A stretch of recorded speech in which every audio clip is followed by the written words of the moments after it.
welcome to another Zelda podcast. I'm David, your host, and today I am joined by one of our blog writers, Kevin. Kevin, how are you? Hi, I'm good. I just jumped right into it there. Yeah, I went right into the intro. I'm good. I'm very excited. We had an opportunity here where you were in the city for reasons. I think were you meeting up with some friends or something? Yeah, it was kind of like a bachelor party type get together thing. Bunch of like high school and college friends. Well, and then people who live here as well who I've never met.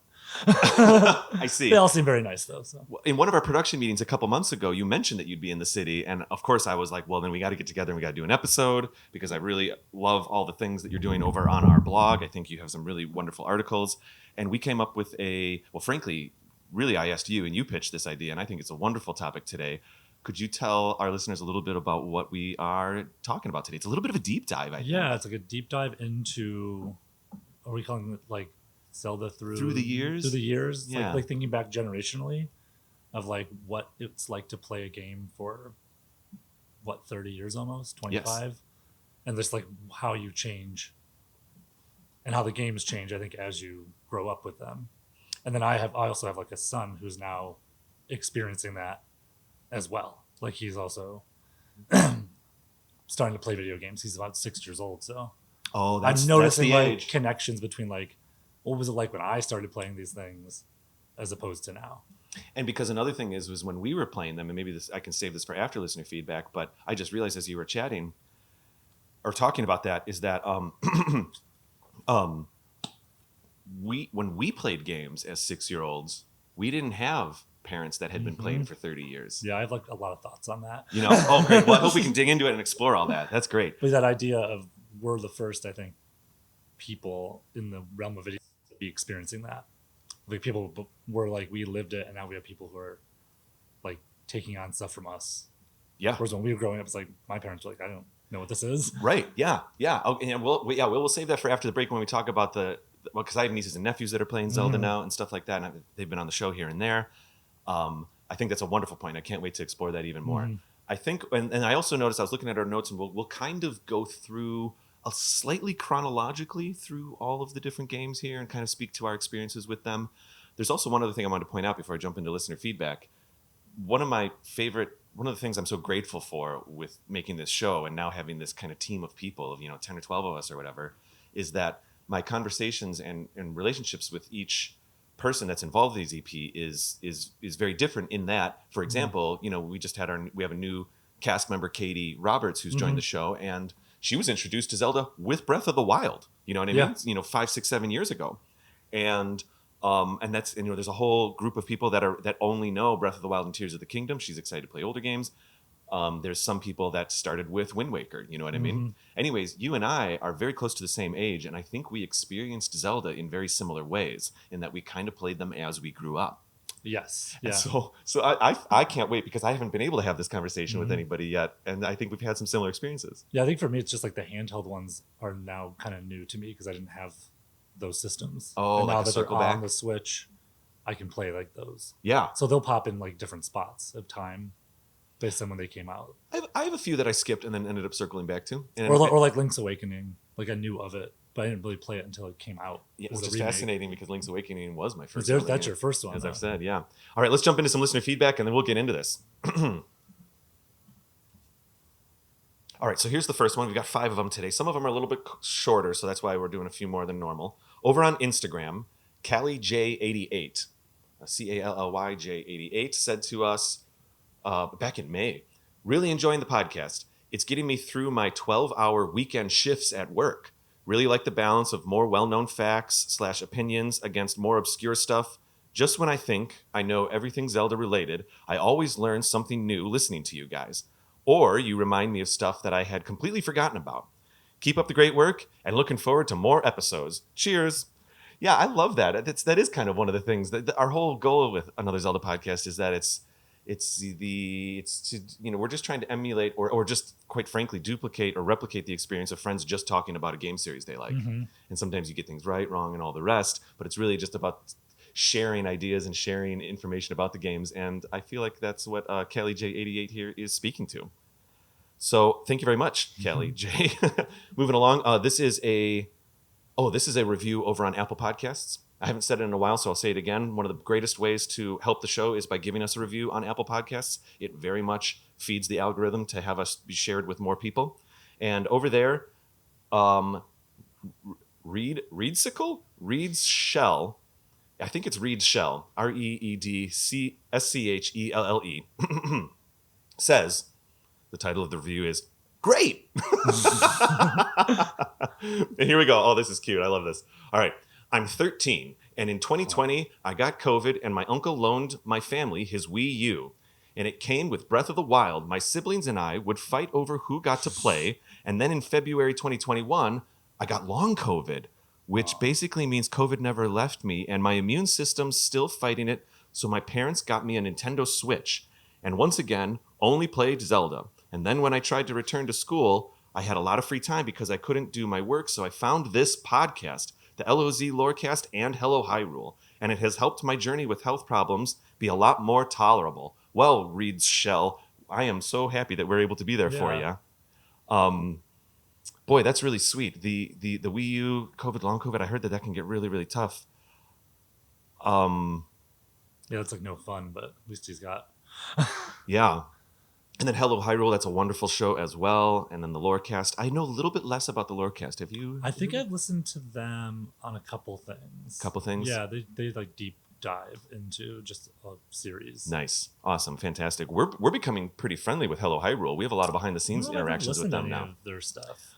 But maybe I have. Oh yeah, it's a cool little concept. It's a little bit it's adjacent to like what Tandem Legends was doing a couple years ago. Yeah, I listened to that. Where they would go through in the early days. Just like going through a game. I was listening to Tandem. Yeah. You like go really through one just, game like, and just like take really their dig time. in. Hello Hyrule does it the same way. They play a game and they go through place by place or beat by beat, but it's not so much about the story. They treat it like it's a travel log, and they really more explore I think I have heard. each location as they move through the game. Interesting. So, as of this recording, most recently, actually, our AZP co-producer, Celeste Roberts, was a guest on their show, and they were doing Lon Lon Ranch from Ocarina of Time. Oh, fun. Yeah, it was a cool episode. That's an interesting idea. It's a cool little show. I think they're doing some great stuff over there. That. All right, Reach Shell. Well, thank you so much for the review. It's so helpful. So happy that we're able to be there for you. Mm-hmm. I hope this was also many months ago. I hope things are looking up for you from a health point of view, and hopefully we can continue to keep you company. All right, let's see here. This one is, I think, this review. It's a little hard to tell. This is so a lot of people don't know this, but our listeners can actually go to our website, anotherzeldapodcast.com, and essentially create an account, which allows them to leave comments and stuff on our blog posts and our episode posts and stuff like that. And every once in a while, we will get a comment. And this is one from the favorite vendors in Breath of the Wild episode. So this is a comment left by PBH749. I'm just going to say it that way. Thank you, PBH749. They here say, so glad Kilton made the mentions. He just loves monsters. If you notice, his fangs are actually makeup or lipstick on his face and not actually fangs at all. What a great character. I want to know more about him in Tears of the Kingdom. Yeah, what are your thoughts on Kilton? I thought it was fun, like discovering it. Like it's like kind of comes out of nowhere. It's like, what is that over there? And it's like a weird kind of balloon thing, and then there's like this weird guy, and then it like introduces like a use for some of the things you're finding. I think in the game because you're trading him like. Is it like the monster parts and stuff? That's what he wants. I think you can get elixirs and whatnot. And then he'll give you those weird masks that you can wear around the enemies, which is fun. Yes, yeah. Right, yeah, the enemy-specific masks, which is also cool because when you wear those masks, my arm on my chair keeps coming up. All right, there we are. Also, what's cool about those masks, I'm sure you've noticed this, but when Link wears them, he adopts the animation of the enemy style. Stands, yeah, it's so cool. And they're like funny looking. They're like patched together. They're like not. It's not like just a face. It's like pieces of like cloth and like. Yeah, for me, my headcanon is that Kilton himself has made. Yeah, he's like making those masks. Like loves those like creatures so much. yeah, and actually, I just realized that the patchwork style of the mask is similar to the patchwork style of his entire booth and his balloon, the and everything. Stuff is like sewn together. Yeah, it's an interesting, I think, concept. And then you don't know where he's gonna be either. Which is kind of fun. Once you find him and trigger the first find, a little bit like Hetsu. Then he starts bouncing all over the place. Yeah, right? I mean, I think there's locations where you could be like, he might be here, but it's not always. Yeah. It's not just because you went there, he's going to come. Are you comfortable talking a little bit about Kilton in Tears of the Kingdom? I've only just met him and like his brother, or cousin, right? or Yeah. And then similarly, you meet them, you talk to them, and then they just go away. Hmm. And I have not refound them. What's the name? What's the name of his brother? I can't recall. I don't remember. The one that's obsessed He's with trying to. becoming the Satori thing. Yeah, he collects those little. Meeples or Weebles or Meebles? Yeah, that come out of the like glowing frog The glowing frogs. creatures. Yes, that's a whole thing. That's a whole thing. At first, I was a little bit weirded out by it. I was like, "Am I killing this thing? Am I But destroying I think it turns it back into one of those little, like bunny things, Yep. and it like runs away. Because my son's the same way. He's like, don't. He has like rules against some of the things in the game. He's Yes. like, don't shoot that. But I'm like, no. See, it's still alive. It's like leaving us a thing, and it's transformed this little bunny, and it runs into the wall or Yep, whatever. I agree completely, and I think that is a sensitive subject when it comes to kids playing video games. In fact, I kind of slipped just a second ago and I actually said, "You kill the thing." Even when I speak to my nieces and nephews, I try to use the words like defeat, Yeah, defeated. stuff like that. My wife has adopted that as like a thing when even in the real world, she's Yeah. like, that person got defeated. I see. Like she's like adopted. She's like, oh, that's a great way to say that without being too harsh. Yeah, because it's interesting with video games. The context is that you're going. Oftentimes, you're going up against some kind of baddie, and that's a challenge in the game that you're trying to overcome. Mm-hmm. I would like to think, and I hope that most people aren't doing it for the pleasure of ceasing that individual's existence. You know what I mean? And so I think that is why it can get a little tricky using the kill word sometimes. Yeah, we're not allowed to hunt the foxes in the game. Mm-hmm. That's a rule from him. And I also have a friend who's playing it, and he's a vegan, so he's playing the game vegan. Love it. So That's he's awesome. like, with cooking and everything. yeah, anything. I mean, he was fighting the monsters and stuff, but he won't use any meat or the milk or the eggs. So it's only I think that's actually pretty wonderful. Plant-based Zelda. Yeah. there was I've said this story before on the show, but I think it was a couple of years ago. One of my favorite experiences about Breath of the Wild was when my niece was playing it, and she's about 12 now, but back then she was, 8 or something like that. Old enough to be able to play it reasonably well and understand the context of a lot of things. But she was watching me play one day, and I was climbing a tree, and there just happened to be a bird's nest with some eggs. And without thinking about it, I was just like, okay, bloop, bloop, bloop, grab the 3 eggs. And she looked at me, shocked and appalled, and she said, quote, "You just took that mama's eggs." And there's no mama in the game, she like built the context of like, that's a mother bird with a nest. She's obviously flown away right now. And I just stole eggs from her. And I realized like, that's really special that this game can have that much subtext. You know what I mean? Yeah. I think kids take that out because I think also my son, if I'm making stuff and it's like, because like the meat looks like meat, but like the frog, this is like a frog. Yeah. You're like literally just like throwing a frog into a pot. He's like, I don't know. Yeah, I know what you mean. He's like, I don't think I like that. I'm like, I kind of don't either. I'm excited to circle back to this when we get into our main topic. Okay, well, thank you so much, PBH749. I took a little bit of a roundabout there. I kind of went off on a tangent, but anyway, over here on Twitter, we have a while back, Celeste tweeted out on our Another Zelda Pod Twitter account. She said, "What do you think Link's uncle was going to say in A Link to the Past when he says, Link, you can do it. Save the princess. Zelda is your ... So we Chrysalin Heim over on Twitter said, "In my head, I've always figured that Link's uncle was going to say, Zelda is your destiny. Can't seem to shake that one." And that's the tweet. Simple tweet. Thank you so much. But that really took me by surprise because I never thought that word, destiny, but it kind of lines up. I don't know. I wonder if the developers even had an idea. Yeah, I'm not sure. Or like, this is just dramatic. I mean, the Star Wars nerd in me is like, Zelda is your sister. It's like what I always figured he would say. Of course, I never thought that, but no, destiny is interesting. I don't know. Zelda is what I think your destiny. Yeah, not bad. I don't know what else really fits there because it's almost, to me, it seems like it's just drama. Yeah, it could be. And actually, that was an early part of the game, so they're coding the game up and like, oh, won't this be great? Yeah, I'm sure we'll circle back and figure this out, and maybe not so much. Like, no, never mind. All right. Last but not least, over here on it looks like this was a comment. This was a direct message to us, I think, in Instagram, but I've picked it up through Facebook here, and the framing is a little weird, so I might have a hard time reading this. But here we go. This is from D_worst38. Sent us a message that said, "Hey, Kate and David.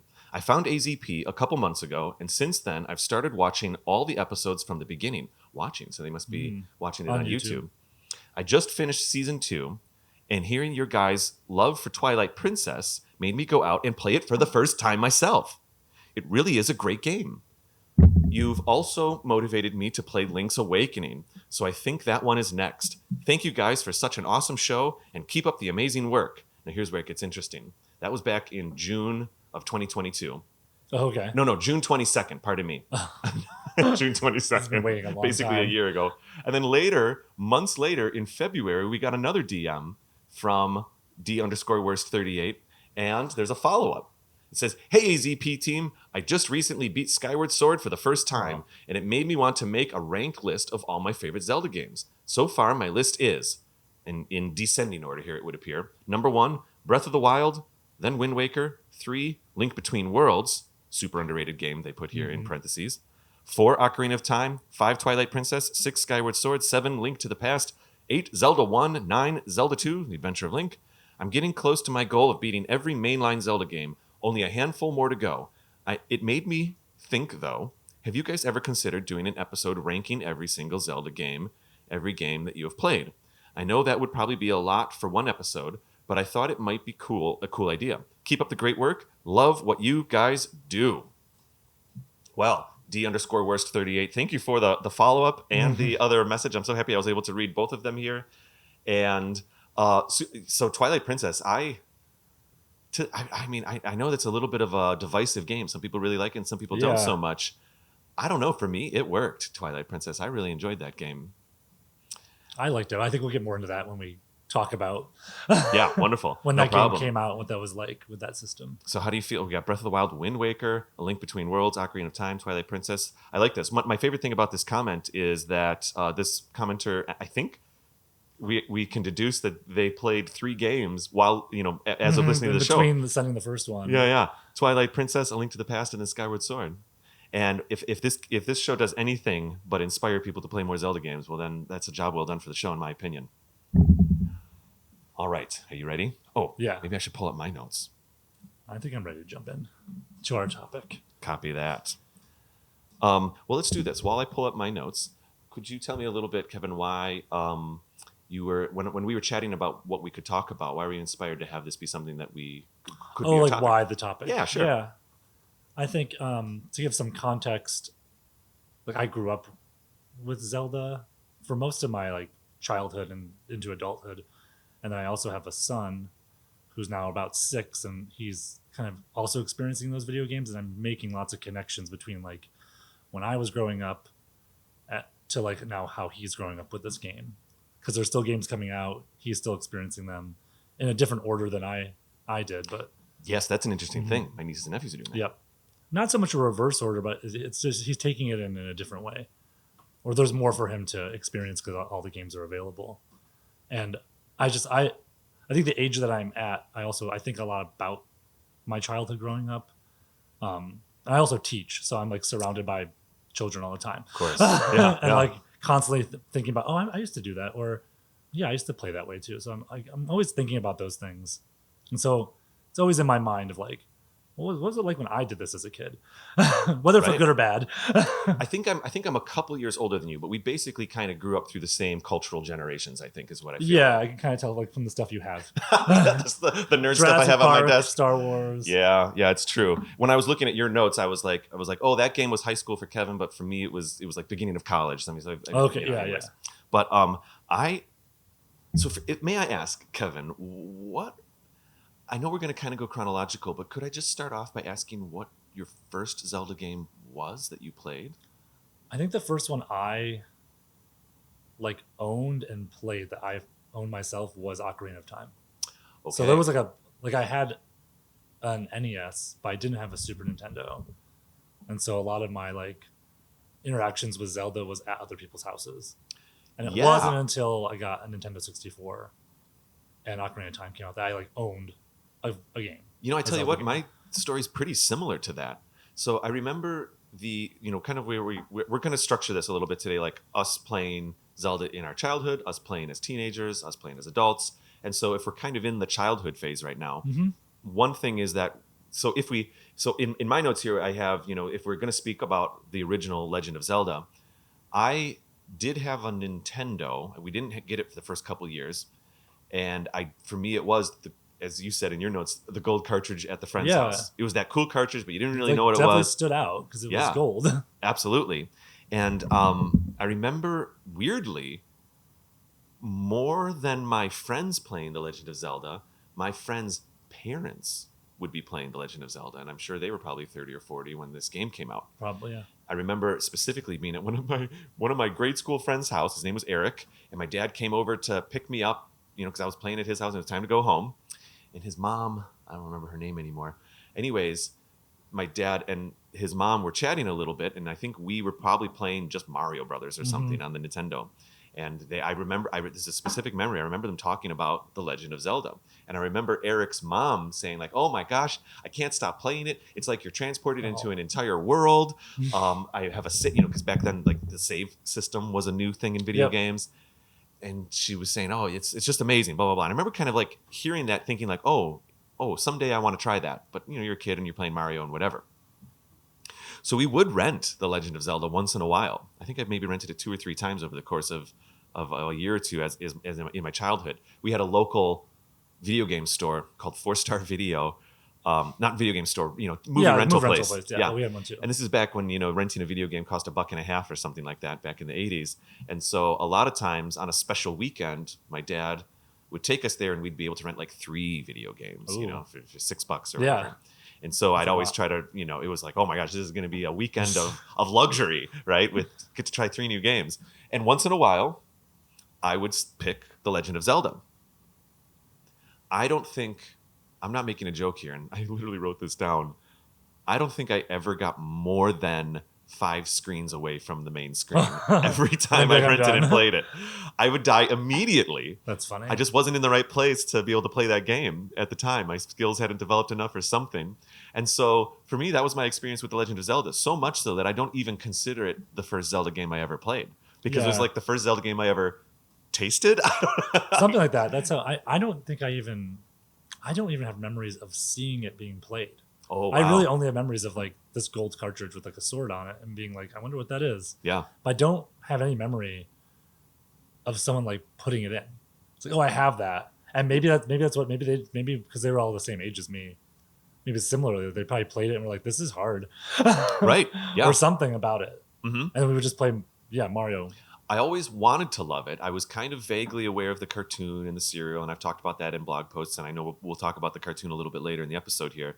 So I was aware of maybe not the lore, it's really not what we were calling it back then, but like the story, I guess. I was aware of it vaguely, and I was intrigued, and I always wanted to like Zelda, The Legend of Zelda, and I just wasn't good enough at it. And so eventually I stopped renting it. But really, for me then, the next experience was probably like around 4th grade, where Zelda 2 came out. Okay. And I had a friend, his name was Keith Tolliver, who was very good at video games. And he and I were besties for a year or two.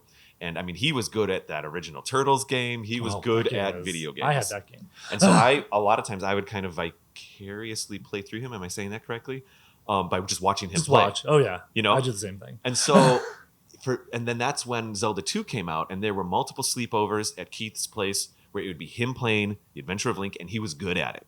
And so really, at the time, I have these kind of conflated memories where I've mixed The Legend of Zelda and Zelda 2 as a single experience. Oh, okay. Like sometimes for many years, in my teens, when I would think about The Legend of Zelda, I would actually think about Link in the towns, like side-scrolling. Yeah, like that's like your vision of Zelda, right? When like that's not what any of the rest of them are. No, and I had more exposure to The Adventure of Link, not playing it. I don't think I ever even rented it, but it was just watching Keith play it. So I have to ask, did you have any experience with Zelda 2? Not until I was older. I see. Should I talk about that now or wait until we get to the time span? I do remember that being in your notes about a little bit later. So I think we can have a circle back conversation, because honestly, the Legend of Zelda and Zelda 2, I had circle back moments as well. Yeah, so I think it's similar to what you're saying though, where I didn't play it. I experienced it through other people. Yeah, but we can talk more about that. Well, so then we kind of obviously the next logical step here. I'm kind of going a little quicker through some of these earlier ones because I know we can kind of dig in deeper with some of these other games. Like once we hit Ocarina. And stuff. Yeah. My when I was little, the game to me was like just I didn't know what it was at all. Yeah, got it. I see. Well, I did have an so for me, A Link to the Past was a game that I completely skipped. Oh, okay. Like whiffed above my head, didn't pay attention to it at all. I didn't have a Super Nintendo for the many years after the Super Nintendo came out. Um, I would talk to my parents about it. I'd find magazine articles about the Super Nintendo, and I'd talk to them about how cool it is and how it has 256 colors, and maybe I was fishing for it to be a gift here and there subconsciously. But So leave magazines out into like. Well, every time we were at a toy store, I would be like, "Dad, look at this," and bring them to the Super Mario Brothers, Super Mario World kiosk that was Those at kiosks the were great. local Shopco or Targets back then. Anyways, but A Link to the Past was a game that just was not on my radar at all. In fact, I finally got a Super Nintendo. My folks gifted it to me. It was actually kind of a cool story. It was not for Christmas. It was not for a birthday. There was one day. I was almost a teenager at this point. This is early 90s now. Like, this is kind of Jurassic Park 1 years. Jurassic Park wasn't out just yet, but pretty close. The Aladdin Capcom game had already been released. So this is like early 90s, 93. Yep. One day my folks had gone to a furniture store or something to get, I don't know, an end table. I don't even remember, but I was old enough to stay home alone. And it was, oh man, I'm getting a little like choked up right now thinking about it. But I remember them coming home. It was late at night. It was dark out. And my mom just kind of came in and just said like, "Oh, Dave, can you help Dad with the end table?" And I go out there, and there was they had bought a Super Nintendo and had it in the minivan. That's amazing. Waiting for me for no reason. And I think they kind of found a sale. It was like on sale. And I was probably talking their ears off about it for 2 years. They're like, okay, let's finally do this. It was the coolest thing ever. It was the coolest surprise ever. And I know that they were excited about it. And I really cherished my Super Nintendo. And I still have that same Super Nintendo. It's in this apartment right now. Really? Packed up. It still works. I usually have it plugged in, ready to play. I don't know if you can see it over right now, but there's some silver cases underneath that pot over there, that flower pot, Is it in that? full of Super Nintendo cartridges. Oh, nice. So I've like saved all the originals. I have a little RCA to HDMI adapter so I can keep playing that Super Nintendo. Oh, that's cool. I digress. Anyways, the reason, so by then I was renting things like Aladdin and Jurassic Park, and it was kind of that next, a different wave of Super Nintendo games, where of course A Link to the Past was part of that first wave. Yes. So I have no A Link to the Past experiences. I really didn't even play the game until season 2 of making this show when we did the review episode. You talked about controlling it weird. Yeah, controlling it weird. So or feeling different or something. Yeah. I've said this about The Legend of Zelda, the first one.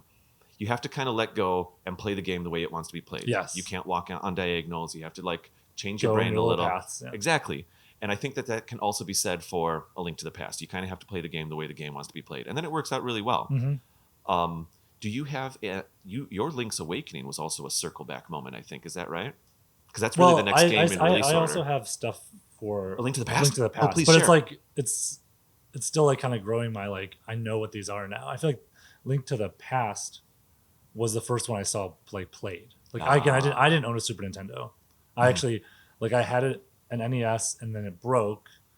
And then my parents, instead of getting a Super Nintendo, got like a top loader NES. Yes, the version 2 thing. It disappeared in college. I think I know who took it. Oh no! But it's like it's gone. Because those are actually worth like a lot of money. Yes. But instead of them buying me the new system, I was always like a generation behind.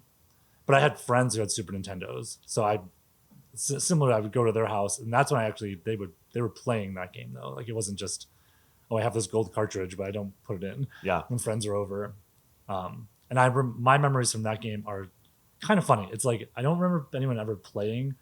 Like I don't know. I don't remember the plot. I didn't know what was going on in the game. All we did was I think they would be in the village. Was it Kakariko in that game too? I think it's called that. It's on the east. Yeah, we would just go there and like hit chickens with the sword until they got attacked you, and like just do that for like hours.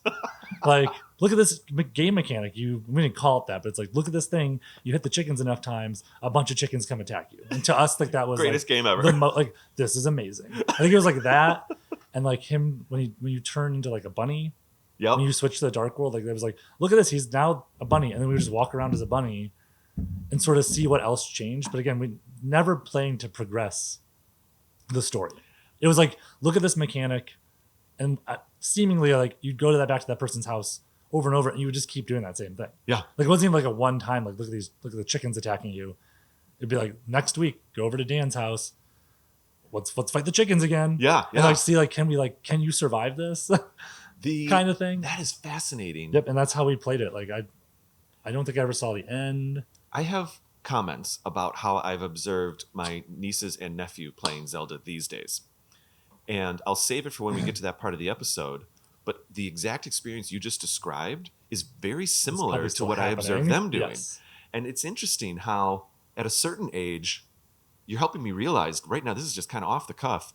When you're a certain age, maybe it is that 10-year-old, 8-year-old range or something.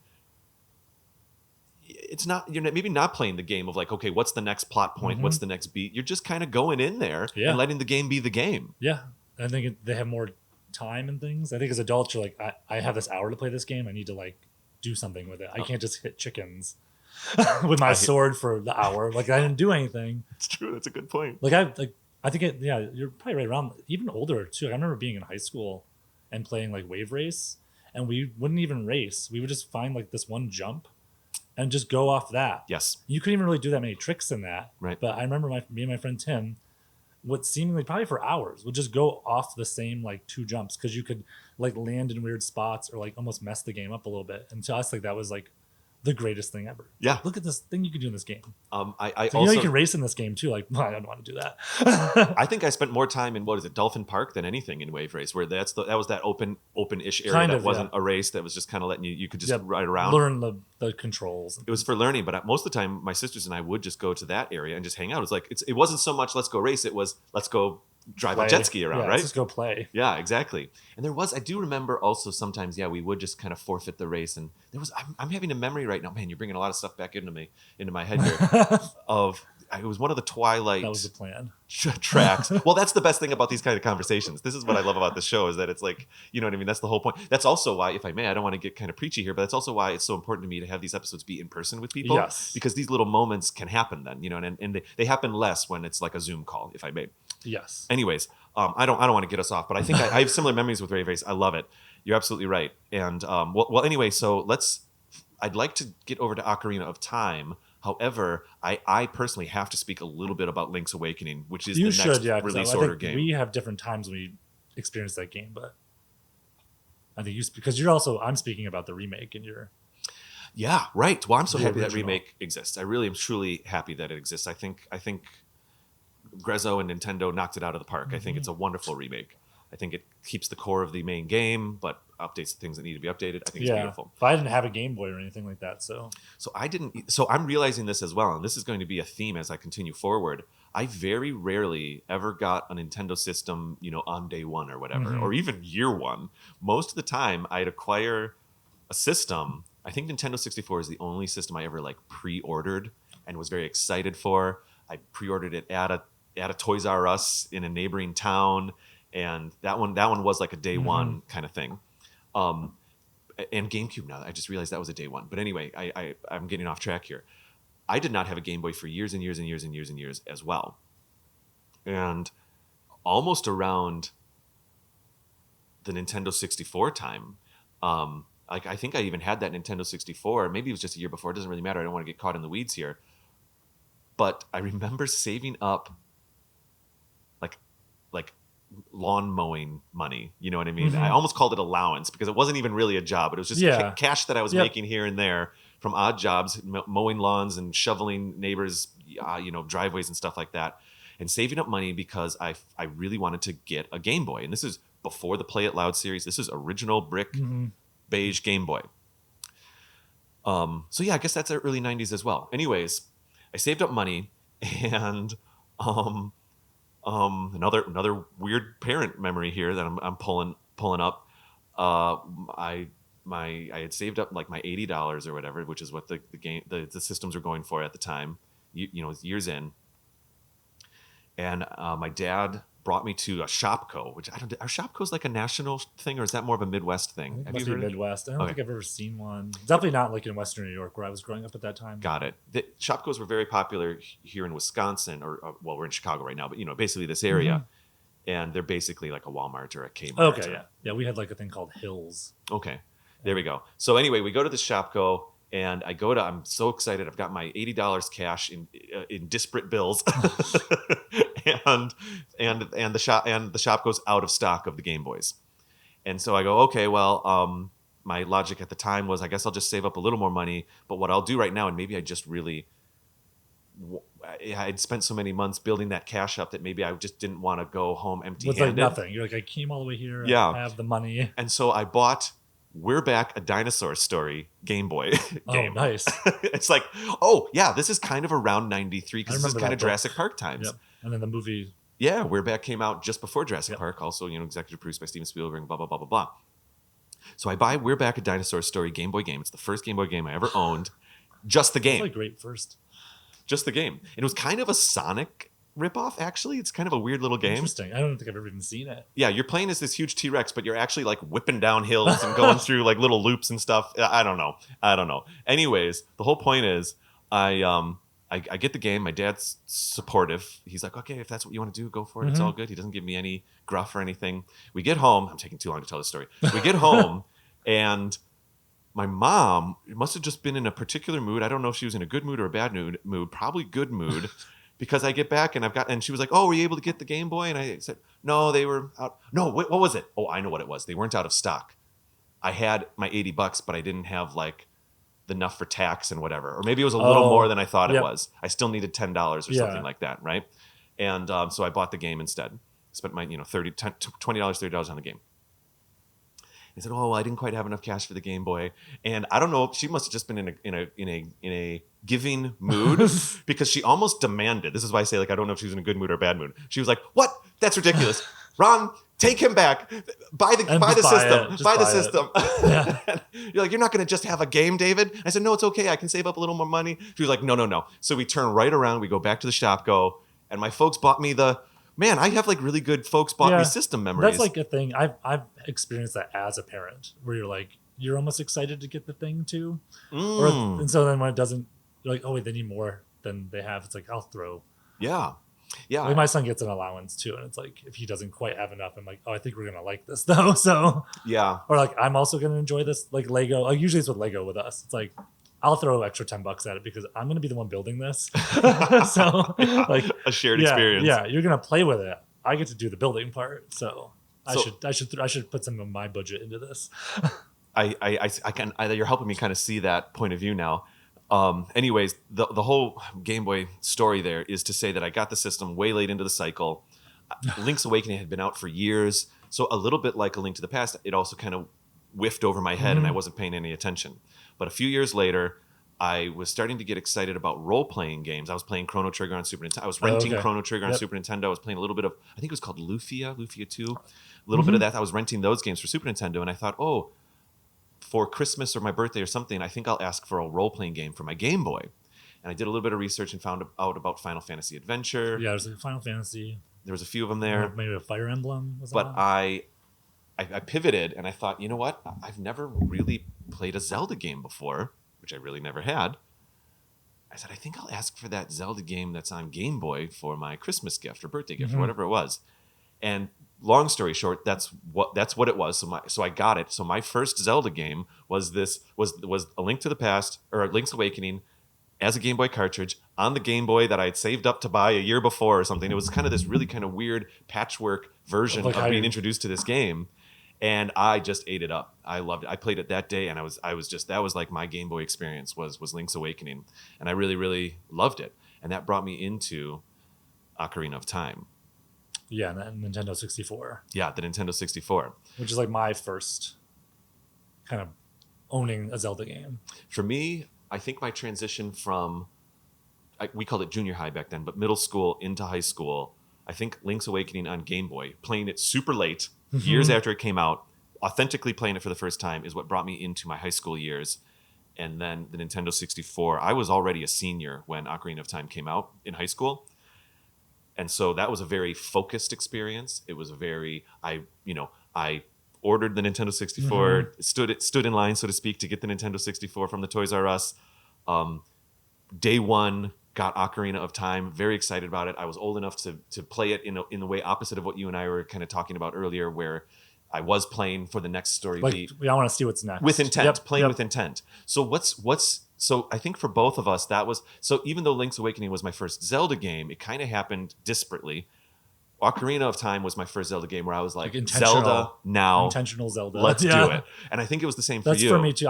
You're making me remember that I already had a Nintendo 64. Like I remember going to the store and like having my dad watch me play on the kiosk with like Mario 64 would have been the game that you would get, and me being like, I want this. And I still today just remember like him being like, this costs a lot. It was like $200. I remember him saying like it's $200, and I remember a clerk being like, no, it's $199, like 95, whatever that that and like that has always stuck out to me. Whenever I see the, it's this 99 cents, like that memory is always triggered by that. Like playing Mario and my dad being like, that's just $200. Like no, there's a one there. no, don't worry. And I'm probably almost that working on me being like, yeah, see, it's not $200. It is. I think the system was $250 when it first came out. Maybe something like that. But whatever anyway, it was. But they went down to $200 pretty quickly. Yeah, whatever it was. I got it for like Christmas of that year, so it might have already been out a little bit. Got it. And then I remember, I would have been, I think, in 8th grade, but we would watch this news program every morning on like this TV up on like the wall, like a big, like CRT TV. Yeah. And it was called like Channel 1 News. I think it existed around the country. Okay. So people probably have seen it. And like it was just like a news show for like 20 minutes, but there would be ads. And one of the ads was the Legend of Zelda Ocarina of Time one with the like weird like medieval like text. Yes. That like I remember it vividly, and I think it played every time. So like my whole class was seeing that commercial constantly. So we were like, and some of them knew about Zelda, but I think for a lot of us were like, what is this? And so it was more, I think, communal. Oh my gosh. Than me just going to one person's house and playing it. It was Yeah. like our entire 8th grade class, like the 15 of us or however many were in that class. It wasn't very big. And then actually because the whole school was watching it, like the high school, I think once, there was just talk of it. And so I remember pre-ordering it to get the gold cartridge. Yes. I think you had to pre-order it to get the gold. Like, do you have? Yeah, like the one you have over there. Yeah. The gold one. So I remember like already, that was also my first experience doing that. Like pre-ordering a thing that doesn't exist yet.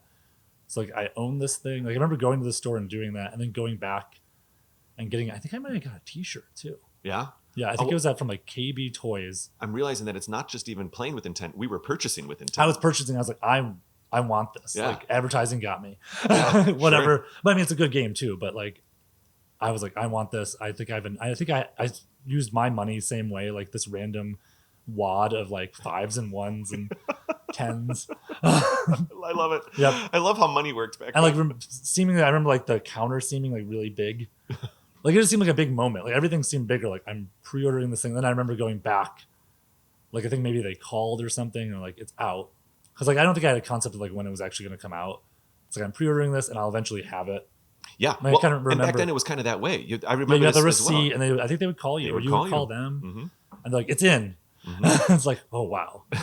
And then similarly, we have your copy of blah blah blah. Yep. Yes, this is a triggering memory for me as well. and being like, "Dad, you gotta like take me to get this," and then experiencing it. And similarly, I remember like because I think I had a few friends. This might have been the first time as this happening too, where we all had the same game, and we're playing it separately, but like talking about it. So there's a lot of like talk of like, where are you at? Like when we like before basketball practice or something like that, people would be like, "Oh, I'm stuck here. What do I do?" Yeah. Or like I'm stuck here, but like don't tell me what to do. I want to figure it out, because that's the kind of game it is. Right. So we were sort of playing like, yeah, you can mess around with some stuff like cutting the signs. I still remember doing that. Being like, oh, you can cut the signs in different angles. Oh yeah, but you weren't like having the sleepover where all you did was Well, cut all we the signs. did was that. It's like, Yeah. no, I did this. Okay, I should see what happens next in the story. Sure. And that game does sort of like push you through it. It's like I think so. Navi's like, hey, right? Hey, go this way. As she says, hey, Yeah. listen, and like you should go that way. And you can choose not to, but really you're not going to be getting into too much trouble if you don't. Like you're like, you can explore a little bit, but stuff is still closed to you. That's a good point. It's Right? it's like going down a wide hallway. Yeah, you're like I could walk that way in the field, but I can't get over like that fence. Mm-hmm. Or like this thing is still closed. So I eventually have to just go back to where they wanted me to go. Yeah. Like you can maybe play like the archery game or something in the town, but really Yeah. like you're playing through that game. So I'm hearing too that this is also you're experiencing this kind of social experience with the game, which apparently was the case with the first Legend of Zelda. And I'm also realizing that my dad and my friend's mom might have been a part of that experience without me even realizing it. They were talking about the game. She was talking about, oh, I go to this town, I go to that town. My dad had never played it, but yeah, it makes you wonder those things. Right. I was doing this. Like, were other people like? Right. And so if hypothetically you and I, if we were in a conversation right now talking about, let's just say Tears of the Kingdom, and my 6-year-old nephew was just in the room, he now will have those memories 20 years from now of like, oh yeah, they were like, I remember them talking about a certain town or something. Yep. It seemed very weird to me, but now I know what this is. Yeah. Yeah. Like it'll continue to grow, I think. Absolutely. So, I mean, Ocarina was also that for me. People in high school were playing it. In fact, I can't believe that this was allowed. I remember bringing my Nintendo. It was like one of the last days of school in high school. I brought the Nintendo 64 into school, and not in class, but I did a lot of theater in high school, and so there was my school. We were lucky enough to not just have the stage and all that kind of stuff, but there were like rehearsal rooms and like side offices and lounges that the theater kids could hang out in. And so in one of these, I'll call it a lounge, but it's kind of like a glorified office. Yeah. There was a television in there. I remember bringing in my Nintendo 64 because people wanted to see the end of Legend of Zelda. Oh, interesting. They wanted to see like the Ganon battle and then all the credits. That's awesome. And so we brought it in, and I beat Ganon real quick. 10 people were just wanting to see like all the cutscenes and stuff and how this game ended. And it was so epic. That's awesome. And that was definitely like a communal experience there. Now for me, Majora's Mask, which obviously is the next release order game, I had already transitioned into going to college. Okay. And so I was I don't think I pre-ordered Majora's Mask, unless maybe I did, because I do have the weird little hologram version of it. But I might have like pre-ordered it from a Toys R Us downtown here in Chicago back when there was one in downtown. Anyways, I was very much an adult at that point. I was 19 or 20 or whatever, and I was playing it more. That was for me, that was a tipping point. So Ocarina to Majora, even though it was only a year difference.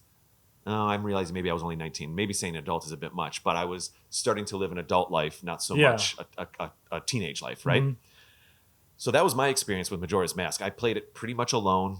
Like my roommate in college watched me play, but it was a solitary experience. The kind of everyone talking about it thing wasn't happening like it was in high school and Ocarina for me.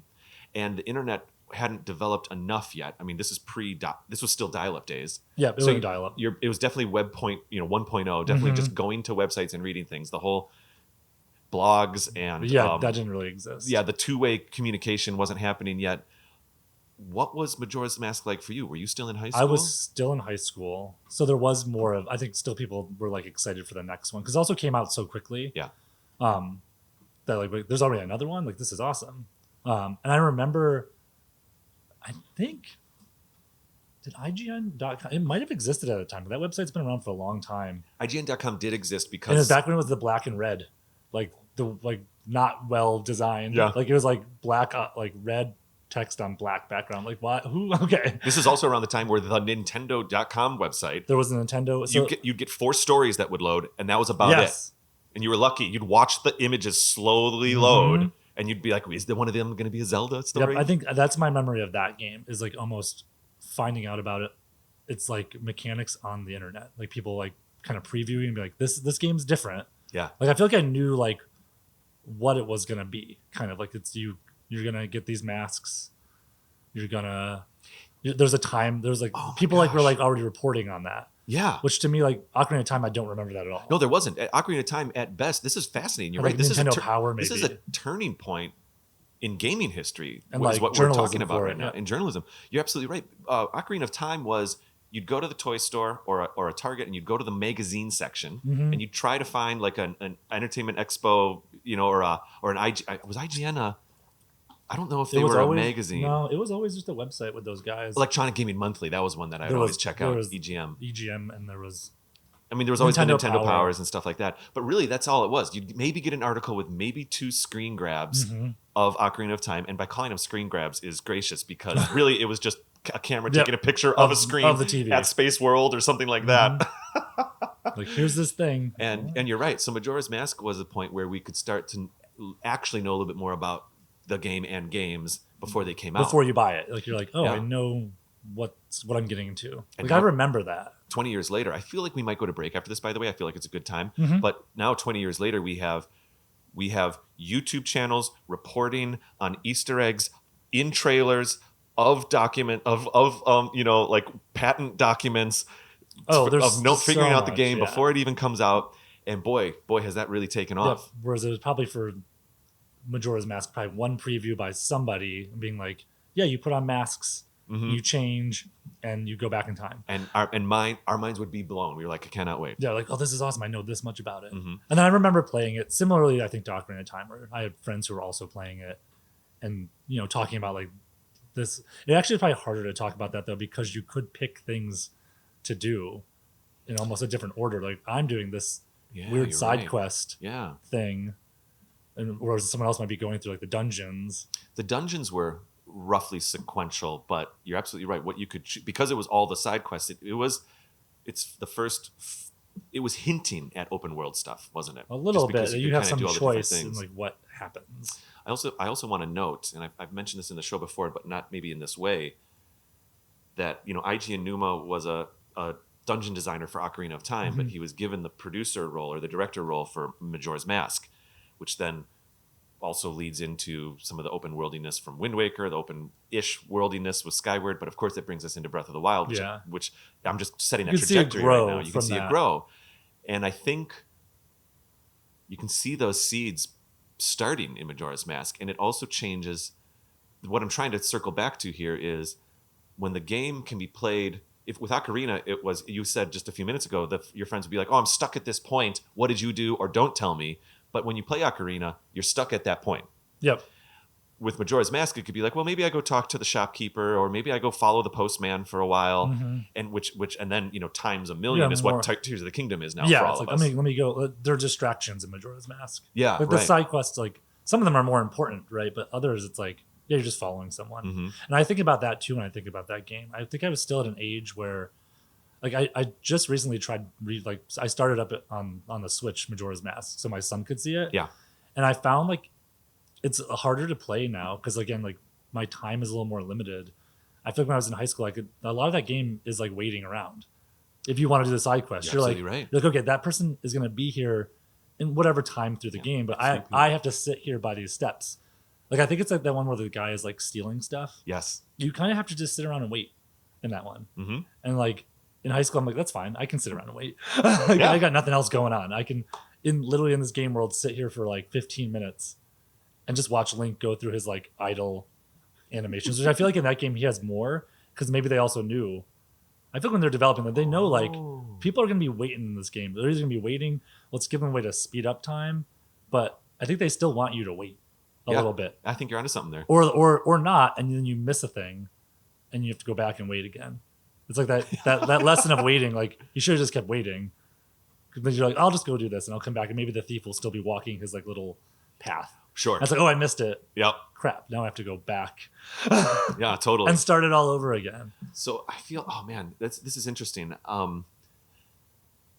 So all of a sudden we have games that are they're just microscopically starting to change how they're played. It's how they are played is just starting, and how people speak about video games is starting to change because the way that they're able to speak about video games, hence the internet and all of that implies.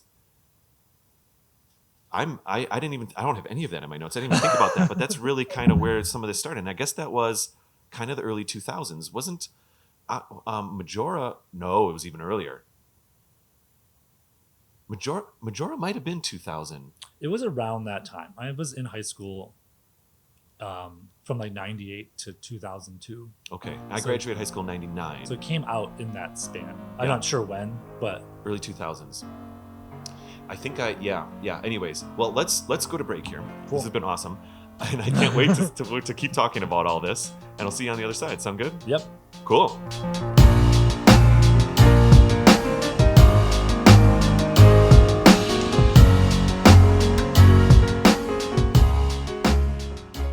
Hey, Hey, this is TC. And this is Jim from The Studio Demands It, A bi-weekly screenwriting podcast where every episode we conceptualize and craft an entire screenplay based on the demands of one of our listeners acting as a studio. From hypothetical sequels of popular franchises to reboots or reimaginings of films that deserve a fresh chance. to hypothetical films that simply must be brought into existence. Join the creative process over at studiodemandsit.com. Hope to see you there. See, Well, I can't see us. hope to hear them there. Hope to hear us there. Yep. It's the first day of school, and I'm walking around downtown Chicago with hundreds of other students. Everyone's getting back from summer break, and you can tell that they're happy to see each other after a couple months. For me, however, it's been a little longer. Hi, I'm David, and I want to introduce you to Returning Student, a documentary podcast that I've been making about my return to a college that I left 20 years ago. I'm back in the same city, at the same school, the same student ID number. Everything else feels completely different. My fellow classmates are literally half my age. My professors work in my industry. Sometimes I wonder why I've come back at all. But then I get the opportunity to sit down with one of my professors and have a conversation with them, which usually yields a little bit of wisdom. You can find the show on all major podcast providers, as well as our website, returningstudentpodcast.com. A lot has changed over the past 2 decades. Hello there, listeners. David here. You know, the whole team at Another Zelda Podcast appreciates every bit of support our listeners give. And if you'd like to enjoy some extra content, we invite you to consider becoming a patron through our Patreon page. Sword members get a thank you on our website, as well as monthly digital wallpapers for all your devices, and the opportunity to participate in an annual meetup on Discord with the AZP team. White Sword members will get everything the Sword tier gets, and also they'll get access to episodes a week early, as well as bonus episodes that we record specifically for Patreon. A new thing we're doing is monthly Discord meetups where we'll play trivia and hang out with you as well. Lastly, and this is our most popular tier, actually, the Magical Sword level, which includes, of course, everything from the previous 2 levels, but also gives supporters access to behind-the-scenes videos that we produce and behind-the-scenes extended video versions of every episode. Thank you so much for your time. Let's get back to the show. And if you're already on Patreon, we are so grateful that you're helping us keep Another Zelda Podcast vibrant.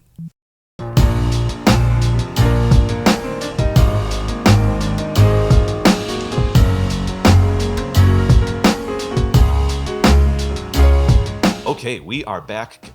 Kevin, I'm having the time of my life. I'm loving this conversation. This is great.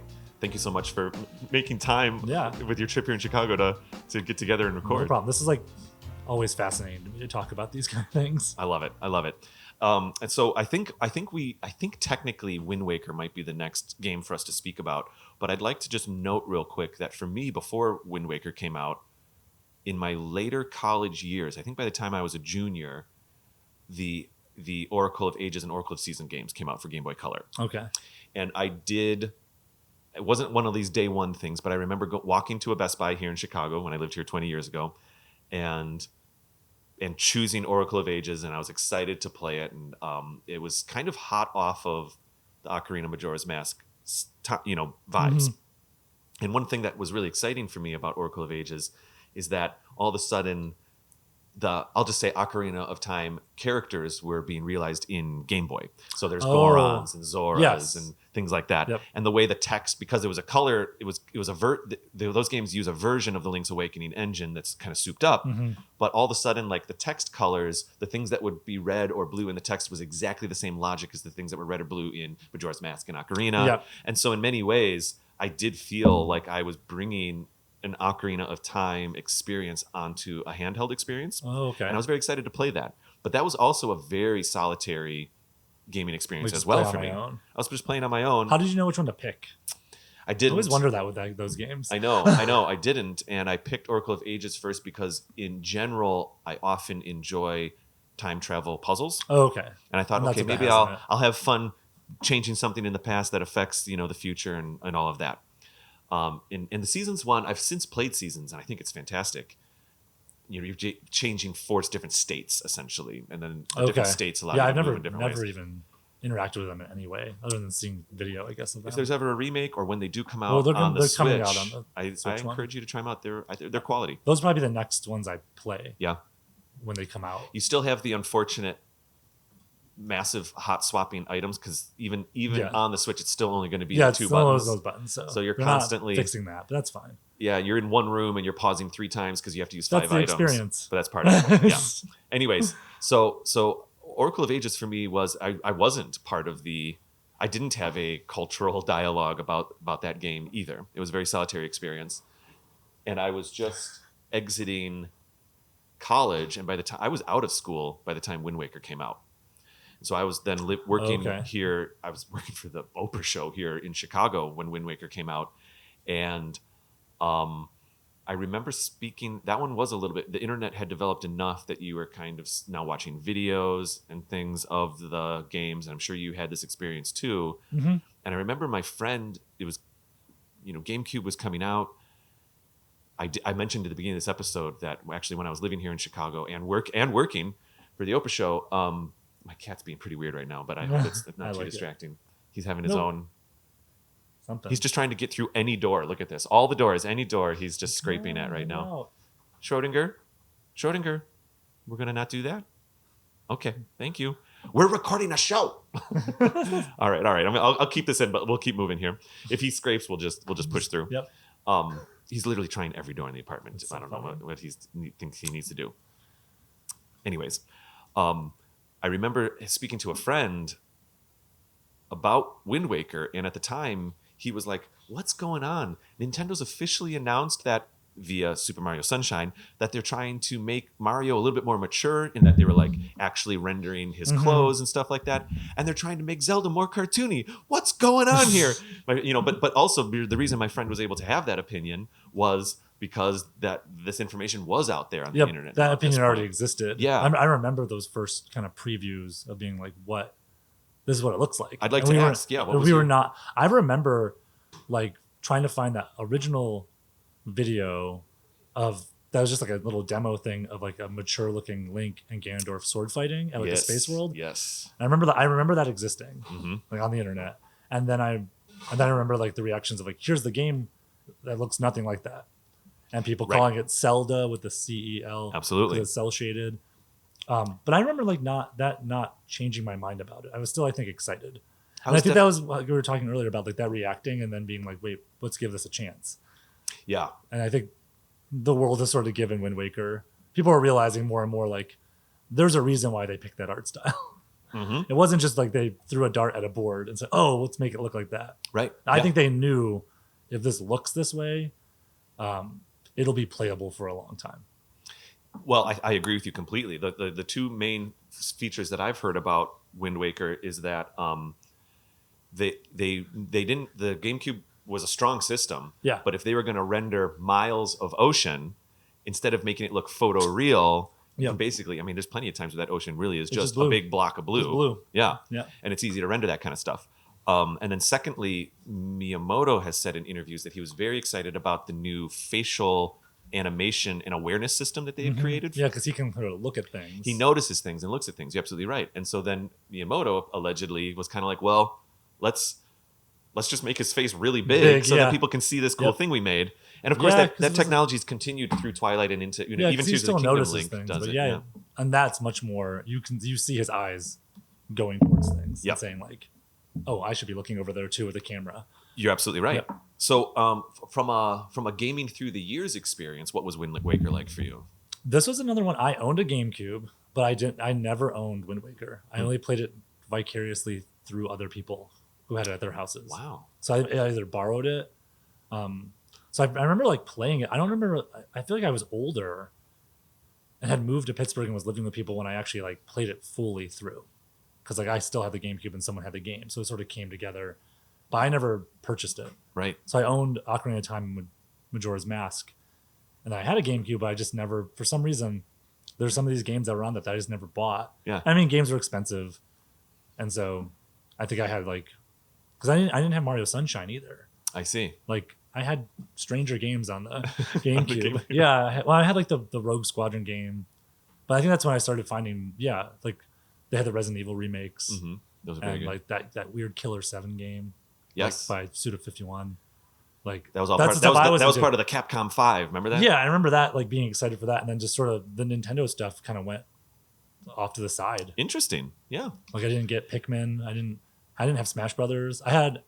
Or Double Dash. I didn't have any Nintendo made games. Fascinating. On that, I had all the other things, the third party stuff. I wonder if, because one of the famous things about the GameCube years is that in many ways that's when Nintendo experimented with a lot of their franchises. Yeah. They switched up Metroid, they switched up Zelda, they switched up Mario, they switched up almost everything. Yeah, they're like, let's just try something new for all these games. In fact, almost the only thing they didn't switch up was F-Zero, but they gave it to Sega to make. Yep. Anyways, I wonder if that informed your experience a little bit. Maybe so, maybe it might not. have also been the age that I was too. Yeah. Sort of thing. But yeah, I experienced Wind Waker, but like in a very long form. When we were on break, off mic or off camera, you mentioned that Wind Waker was one of your favorites. So and maybe did that develop later? Maybe it's become my favorite because it took so long to like experience, and it is my favorite of them. Yeah. I mean, I like them all, but that one it's weird that it's my favorite, but I don't own it. Yeah. Right? Yeah. I don't own it. Well, I haven't played in forever. When and if Wind Waker HD comes to Switch, I'm sure you'll enjoy it. Yeah, I will buy it the day. Yeah, day one. Yeah, definitely. I'll stand in line to download because that like game. my son has even seen it. He's like that game looks really cool. Oh, there's that timeless graphic Yep. style. So he's thing. like, I like that one with the boat. Since if we are going to be talking about nieces, nephews, and sons, my niece that I mentioned with the bird egg story earlier, she's like 10, 12 now, but back then, in the early days of the Wii U, when Wind Waker HD came out, I gave her the game to play. Okay. And all she did was just run around. What is it? Outset Island or Windfall Island? No, Outset is the first one. Outset's like the one you start at. You start at, and she just kind of micro open world that area, and she would just walk around, and See she got the grossed little out by the pigs and kid with the stuff, booger the hanging out of kid. his nose, and that's all it was. She just kind of walked around, and she spent an hour doing that, and she thought that was the whole game. That's funny. And it reminds me of your stories of Kakariko Village with the chickens and stuff like that. Yeah, I almost bought when that came out, the HD one. I almost bought a Wii U. That was almost my like selling point. Like, I remember like looking at like this seems like a reason to buy this thing. Yeah. Because there weren't very many reasons. And then and then at that point, I think as I was making the decision, the rumors of like the next thing, like the Switch, were happening, and I was like, I'll just wait. I see. So I came very close to buying Wind Waker. I see. The HD remake. Yeah. one. I bought a Wii U tremendously late. I bought it 7 or 8 months after Breath of the Wild came out, so the Switch was already out. I just didn't have a Switch, and I ended up. There were some games on Wii U that I wanted to play, like Wind Waker HD and a few other things. That the library had built up enough. Yeah. And I ended up buying it off a very nice person, but off Facebook Marketplace. I just bought it used. Okay. And then pretty much immediately put Breath of the Wild on there, and so most of my Breath of the Wild experience was actually on the Wii U, not on the Switch, which actually I just realized is kind of a nice transition point into my Twilight Princess story. So when the Wii came out, of course there was that insane 3 or 4 first years where no one could get one, or rather, people could get it, but for those first 3 or 4 Christmases, it absolutely meant physically waiting in front of a store and getting it, which is finally how we got a Wii. My little sister and I did camp out in front of a different Toys R Us in a different town, and got a Wii. Fine. The deal was, we made a deal with our folks, actually. We said, like, we'll do the camping if you pay for it. Oh, nice. I don't know they could have just said like, yeah, or none of that, but or just don't like, I don't know what they're getting out of it, but we thought we were really onto something. We'll do the labor part. Yeah. And we actually did, a quick little story about waiting for that Wii. My sister, it was myself, my sister, and then 2 of our friends who we just kind of convinced to hang out with us. And it was during the winter. It was a Christmas. There was a snowstorm and everything. I have a similar story. What's that? I have a similar story. Oh, I can't wait to hear it. We were out on like little folding chairs in front of a Toys R Us. It was very cold, and what we did was every 15 minutes, one person would rotate, and so it meant that every person would be out in the cold for a half an hour, and then be in the car warming up for a half an hour. And we did this for 6 or 7 hours. We got in line at like whatever it was, 11 at night or something, and then the store opens at 6 the next morning, and we just kept rotating. Though I do remember at the end there, the guy friend and I kind of put in the final hour. My sister and her friend were getting a little nice. cold, Like, so we just kind of pushed through. But anyway, so we got a Wii super late. That is not what I'm talking about right now. What I'm talking about is I didn't have a Wii for many years. And I really wanted to play Twilight Princess. And so pretty quickly when Twilight Princess came out, maybe I only waited half a year, I absolutely got it on the GameCube. Okay. And so my experience with Twilight Princess in full complete form, and to this day, I've still never really played the Wii version. I had a friend lend it to me. I played, just to see kind of the controls. I kind of got to Forest Temple, and I was like, I'm good. I personally love the GameCube version. I've said it before on this show that I feel like that's actually the definitive version of Twilight Princess. Because he's left-handed. He's left-handed. That's the part, that's the version that got ported to Twilight Princess HD and all of that. Oh, okay. But anyway, so for me, Twilight Princess, I was definitely in my adult years at this point. I was 25 or something like that, 24, 25. I was running a little art gallery in my life at the time, and I was paying rent, living an adult life-ish. I was young for being an adult, but I was an adult. And so for me, Twilight Princess was the experience of go to work during the day, come home, look forward to playing for an hour or two. And it was so those teenage years of like what we were talking about, like just waiting in Majora's Mask or something like that, were definitely gone for me. Yeah, no, you're like, I only have this time to play. Yeah. So I got to get stuff done. Absolutely. And at that point, podcasts did exist, and YouTube was coming around. And so I was watching show, like the One Up Show was a podcast that I really liked. It was a video game show out in San Francisco that in the infancy of podcasts, they were video podcasts, but there weren't many of them back then. And they would talk about Twilight Princess a lot. And so I was able to I was taking information in about Twilight Princess, but I wasn't really part of a community conversation yet. And so for me, Twilight Princess was just like reading a good book for 2 months. And I just kind of came home from work and I'd play it. And the gal I was seeing at the time, she liked to watch me play. We both enjoyed the realistic graphics. I'm not a graphics nut. I don't care if graphics are good, bad, or otherwise. If the game's good, I think that's great. But I will confess, it was fun to have Zelda kind of aesthetically be a little scary again. Kind of, the way I remember the scary moments in Ocarina of Time were also literally kind of scary in Twilight Princess aesthetically. Yeah, like they make it look a little more mature in a way. Yeah, like the spiders looked like spiders. You know what I mean? And so that's what my experience was with Twilight Princess. What was it for you? Mine's similar to your story with Game Boy, where not as quickly, but because Wii's were hard to get, I was like, I want this. I knew all about it. I was like, this seems like a cool system. I think at that point, I might not have had my Game Boy anymore. I might have like sold it, or it might have been broken. I don't remember what happened to that. I think I had to sell it. Okay. Or to get something. Sure. Some PC game, I think. I don't even know what, maybe like Half-Life or something. Yeah. And then, so I knew about the Wii, but I also knew, like, and the people in the news, it's like, this is going to be hard to get. People are waiting in line. So I remember being like, I want this, and going to, I think, Kmart, and like seeing the game was already out. So I bought the game. I bought Twilight Princess before even having a Wii. Wii Twilight Princess. Yeah. This is like my Game Boy experience. Like I had it. I remember like opening, like I can't wait to play this. I don't know when I'll play it because it wasn't like yours where you got to go back and just the Game Boy existed to get. Well, mine was more like I'm buying this and I might not play it for like a year. Right. I was young enough that I had the magic wand of having parents that would just go buy the system. But yeah, this is fascinating. Yeah, I think I fully support you buying the game without the system. Yeah, I remember being like, I want this that badly. Yeah. And I'm gonna get the system. I had just, I think, graduated college, and so or somewhere around that, like maybe I was my senior year. I bought the game, and then similar, I had to wait in line, and we got to wait in line inside our mall. Okay. And the way I did it, I was working for the AmeriCorps, so I was at a high school, but I didn't have to be there till like a certain time. So my mom, she also taught at a community college, and our schedule somehow just worked out, where I had to be teaching at a certain point of the day and she had to teach at another point. So I waited in line and she actually came and took over. Like my mom waited in line for me. And then I think I came back and got it. Like we somehow knew that the store was going to get them and have like a stock. And they're like, if you wait, you'll probably get one. And we were maybe like second in line behind similarly other like people's, it was a bunch of like, not so much maybe even friends of mine, but their parents waiting in line. Like it was like interesting, like it wasn't a bunch of kids waiting, right, or like teenagers or college kids. It was all like adults.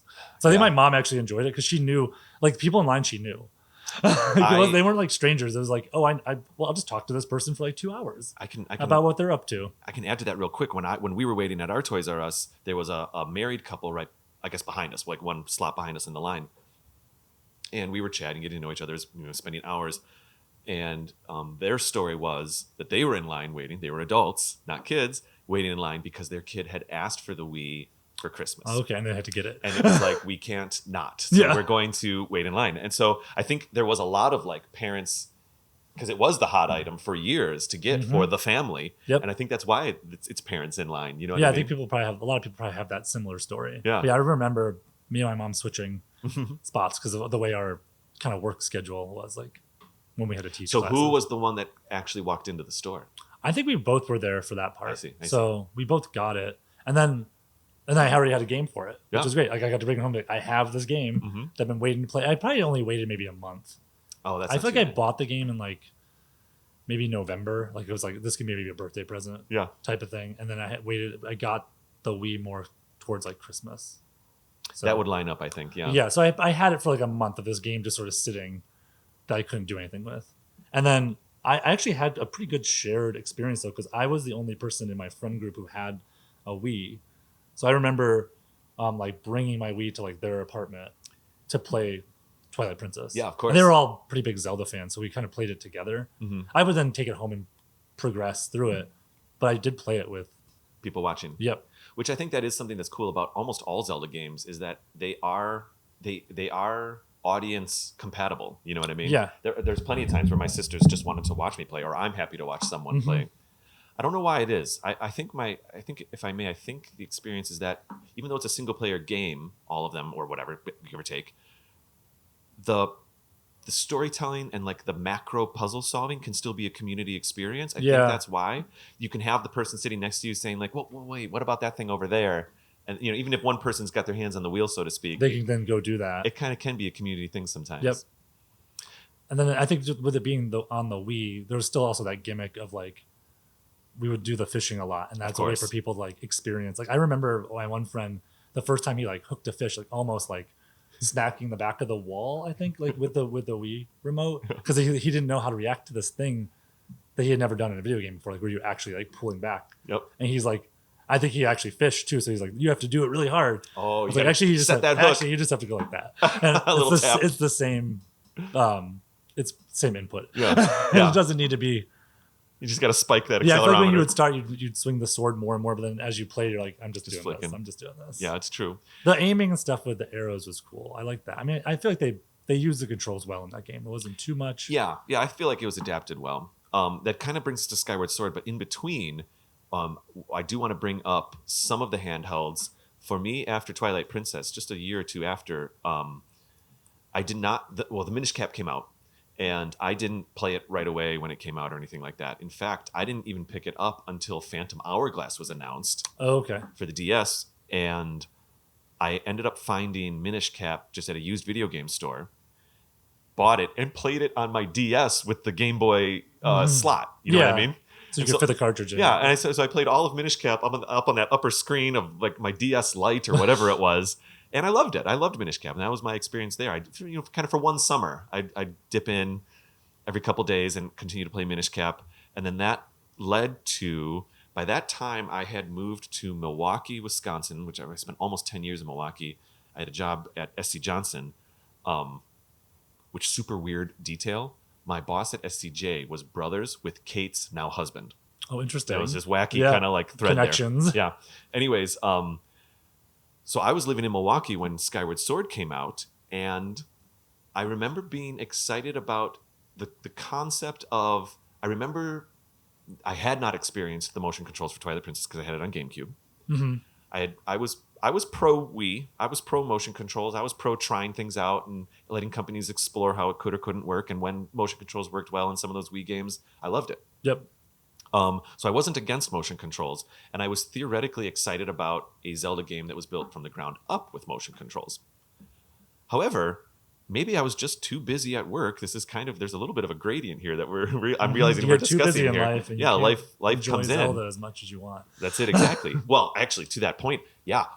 If I may, a little behind the curtain here, in a day or two, Katie Roberts and I are going to go participate in the Zelda Dungeon Marathon.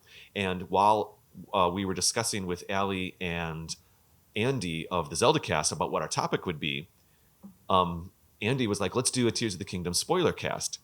And I said, hey, I love it. I'm okay getting spoiled on some things, but I'm only 30 hours in. You know what I mean? I have enough time in my life right now. David Geisler right now, presently, has enough time to play video games for maybe an hour every other day. Yeah. You know what I mean? And then That's how I am Andy too. and Allie were like, oh my gosh, sorry, we're like, 200 hours, 300 hours in on this game. Even Katie's like 130 hours in on the game. And it's just, I kind of felt a little weird. I was like, oh, I don't know. Maybe it's, I guess sometimes life just gets, well, for me, it's all the podcast making is taking a lot of my time, which I love. But anyway, I digress. So I was definitely working during the day, completely skipped Skyward Sword for years, maybe a year or two. And then I one day just found it at a used video game store, kind of like Minish Cap. And I almost thought out of obligation. I was like, well, I'll buy it. Just to have it. And I'll play it when I want to play it. And I kind of had a Motion Plus controller that I think I technically got it for like Monster Hunter or some weird thing like that.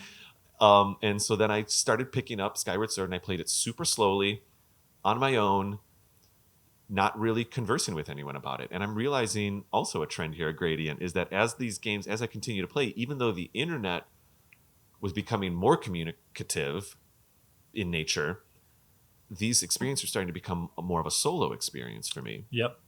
And I think it was probably more just because I was playing the games late. I was playing Skyward Sword years after it had come out.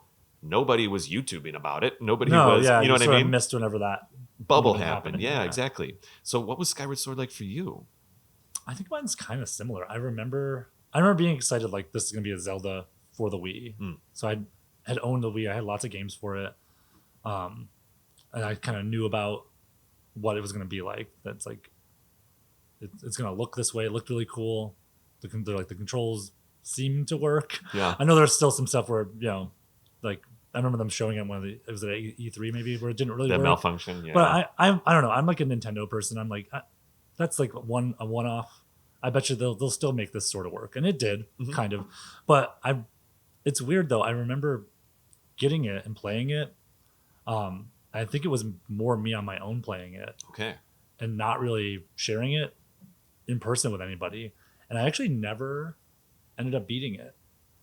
Like when it originally came out. Like I played it almost up to the end, and you had to do certain things in it to get almost like leveled up enough. Right? You had to do like some of that boss stuff. Yeah.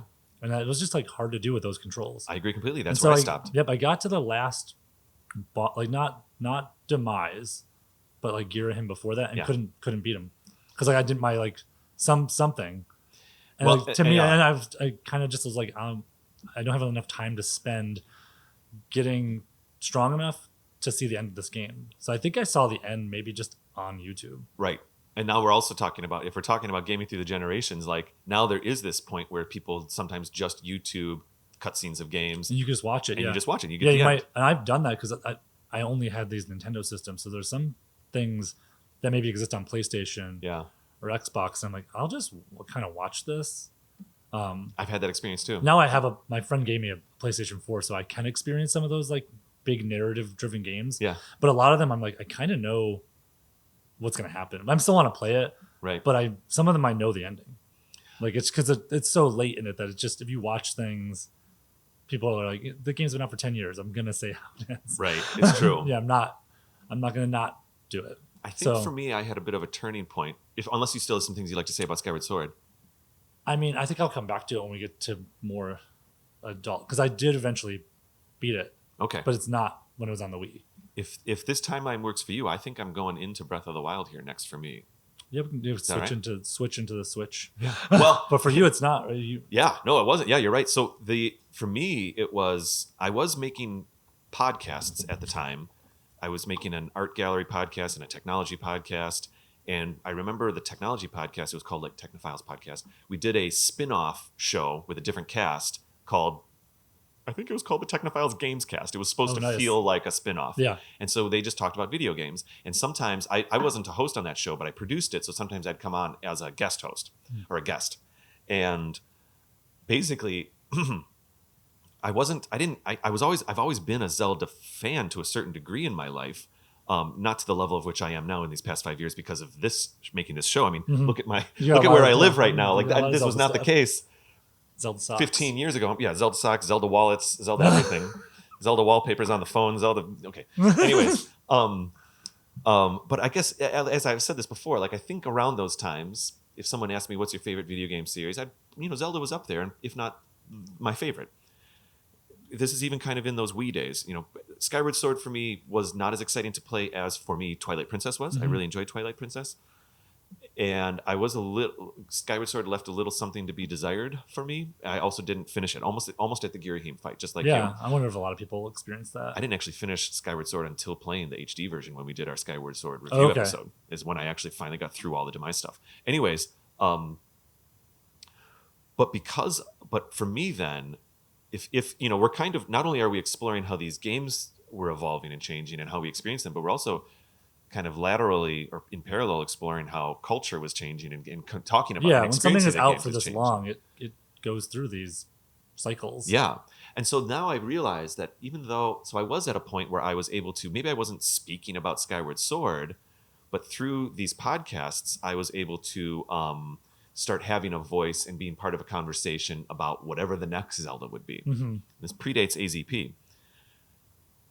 And back then it was the Zelda that was going to be on the Wii U. Yeah. The Wii U Zelda.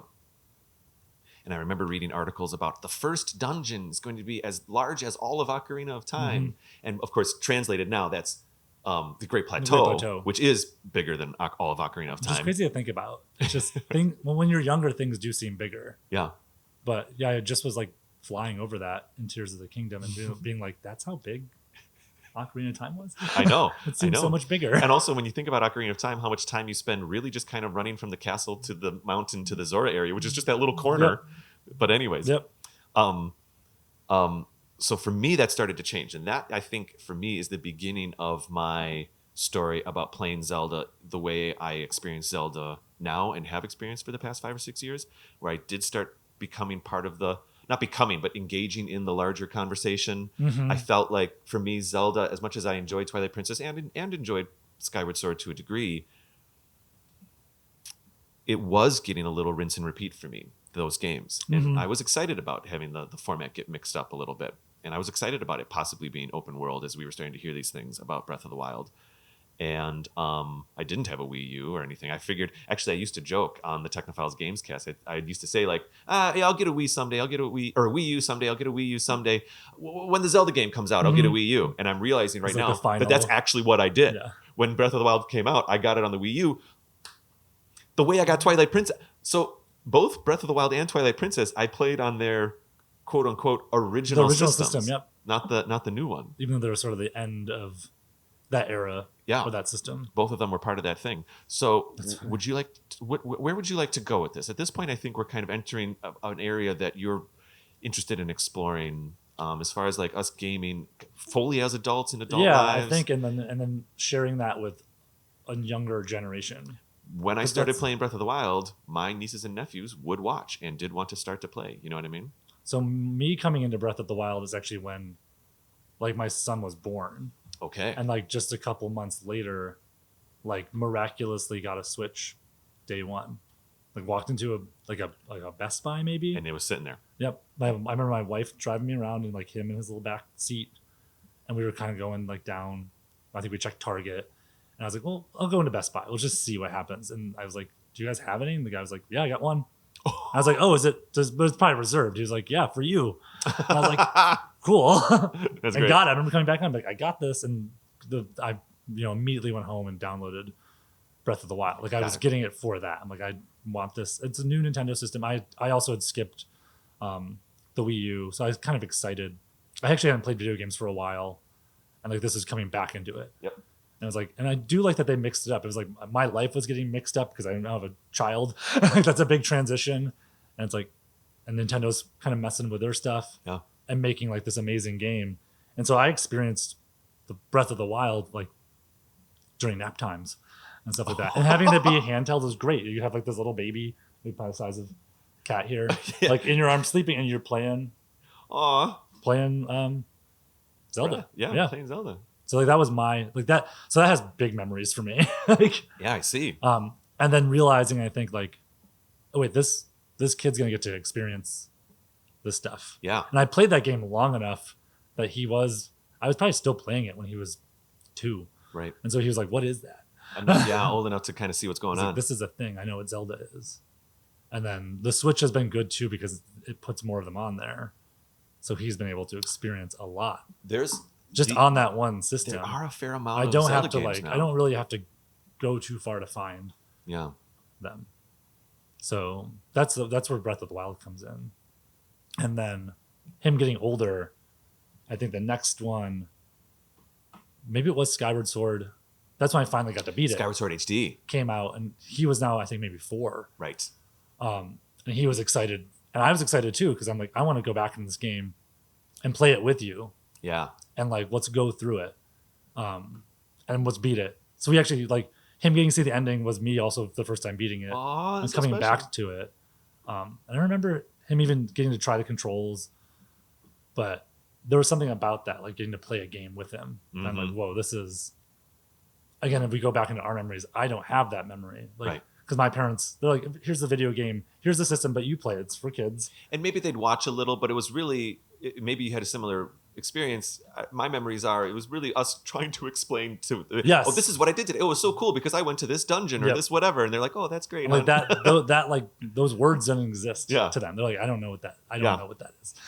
Yeah. And now as adults, we're like, well, would we like to do gyro controls or we want to go with the stick? Yep. Like he's very, I think we played that and the Link's Awakening remake kind of similar at the same time. So he'd be at like the playground, like telling kids about like the windfish and stuff. Yes. And I don't think this other kid knows about this, but their parent would. There was an interesting thing with that. Like he was able to have these conversations, but not with other kids, but with like their parents being like, I know what that is. Like, why do you know that? Why does this like 4-year-old know about the windfish?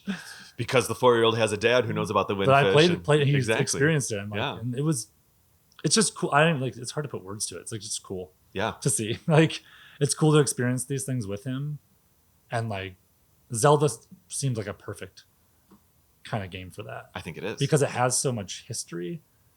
But I'm also like I had played Skyward Sword before, but playing it with him was a whole different thing. Like it's just a different experience. Wow, that is, you're making me realize something about my.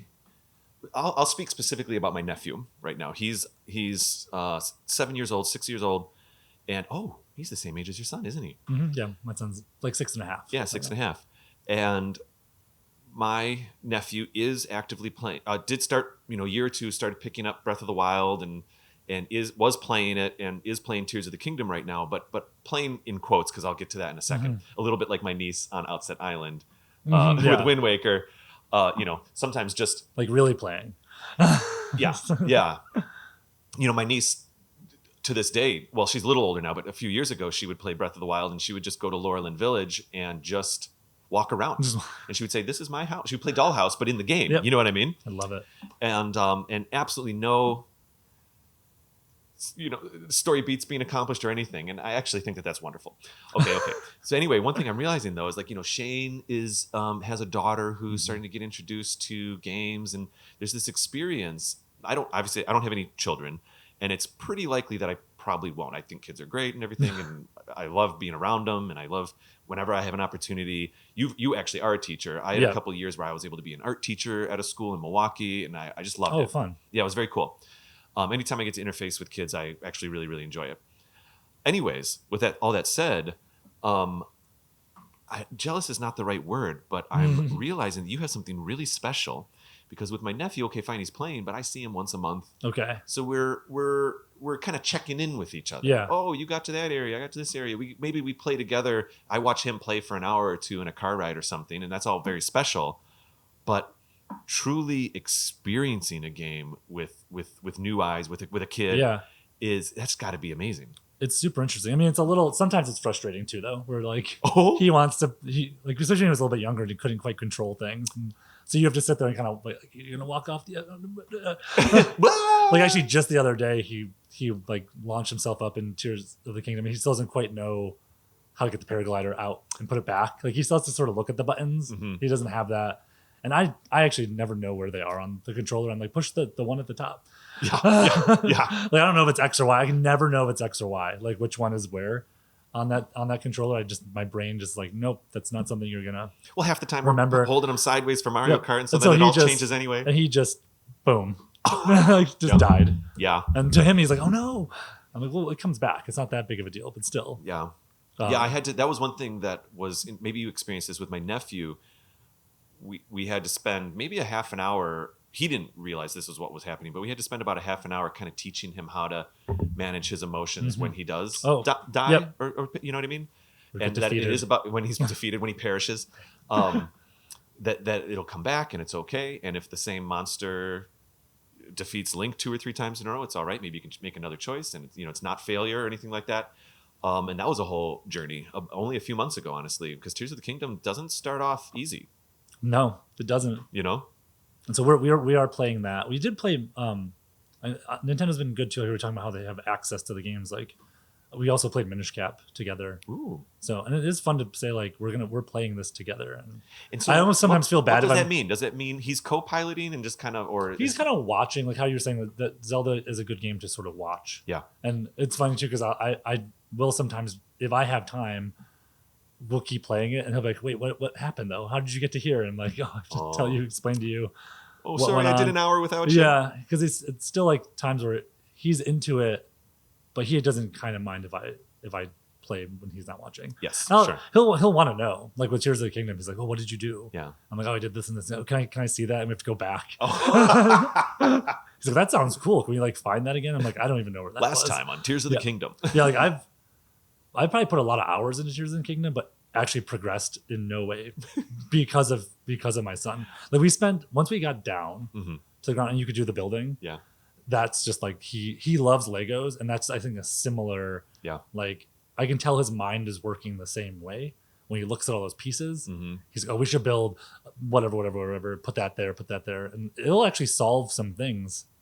That I'm like, oh, they really developed this game in mind of like letting people play, but like knowing like we put this thing right here.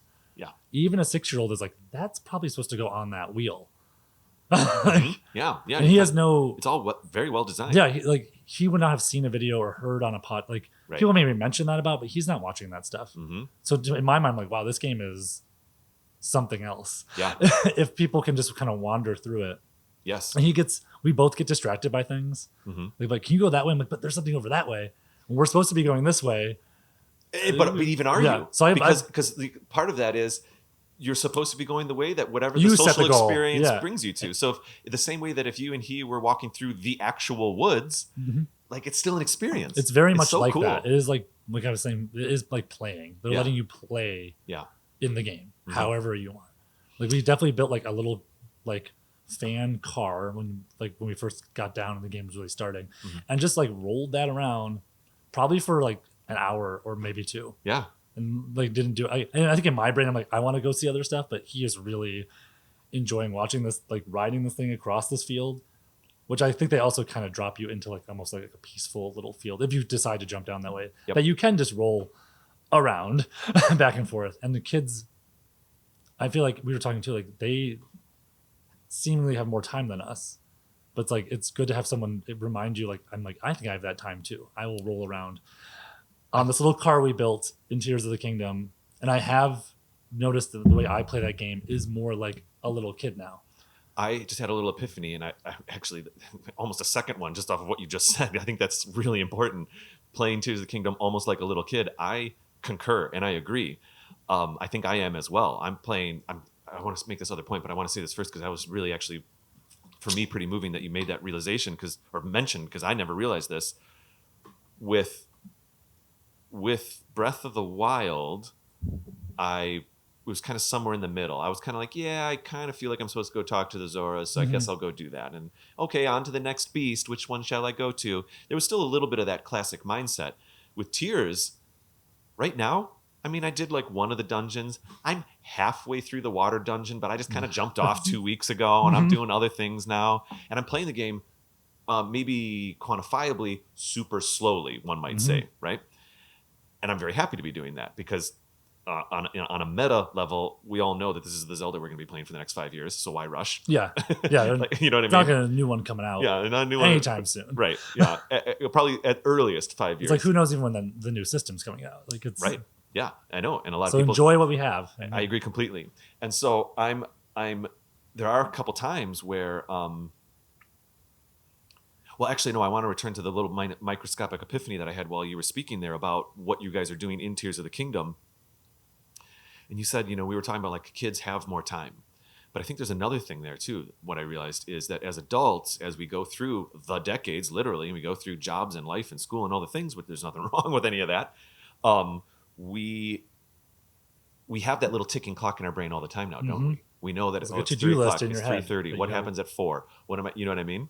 It's always going. Whereas with a kid, they can push a cart around in a field for 2 hours, and maybe it was 5 minutes, maybe it was 2 hours. Who cares? It was the thing they were doing. And it was fun. Yeah, it's the way a kid can get lost with playing with their Hot Wheels and wooden blocks or something. You know what I mean? And I think that's great. And I think in many ways, what I'm now realizing in this conversation, something I'm grateful for, is that when I go into Tears of the Kingdom, yeah, fine, maybe I kind of keep a little timer going. I know I'm only going to play for an hour. I'm only going to play for an hour and a half.